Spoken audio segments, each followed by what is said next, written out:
एक गांव में एक गधा रहता था। वह काफी बूढ़ा व कमजोर हो चुका था।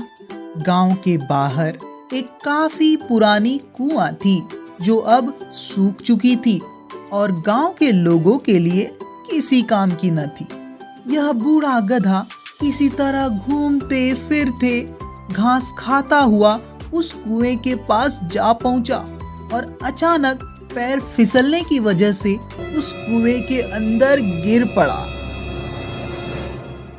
गांव के लोगों को ये बात पता चली तो गांव में एक पंचायत बिठाई गई और वहां एक फैसला लिया गया कि गांव के बाहर की सूखी कुआं किसी अन्य जानवर के लिए भी खतरे का कारण बन सकती है, अतः उसे मिट्टी डालकर बंद कर दिया जाए और साथ ही साथ उस गधे को भी वहीं पर दफना दिया जाए, क्योंकि वो भी काफी बूढ़ा और कमजोर हो चुका है और वो भी किसी काम का नहीं है।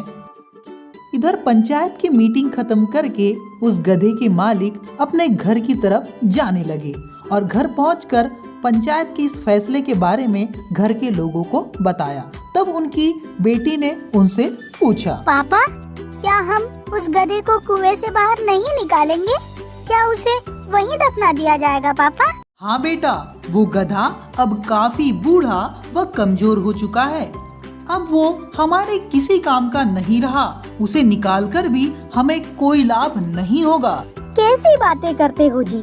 आज तक उस गधे की मदद से आपने इतना व्यापार किया, धन कमाया और अब जब वो बूढ़ा व कमजोर हो गया तो आप उसे मार देना चाहते हैं?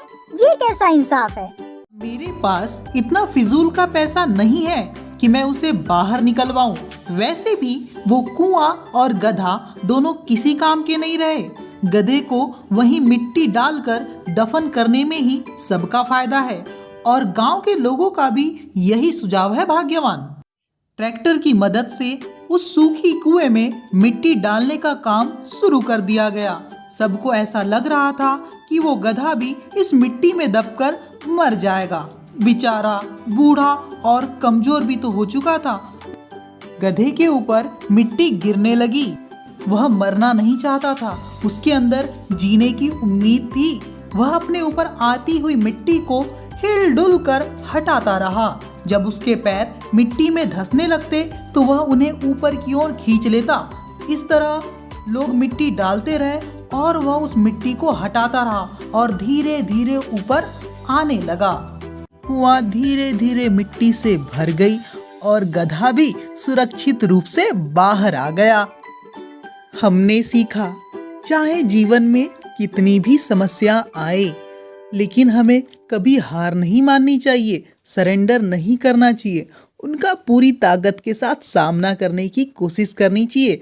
अंतिम जीत हमारी ही होती है। धन्यवाद।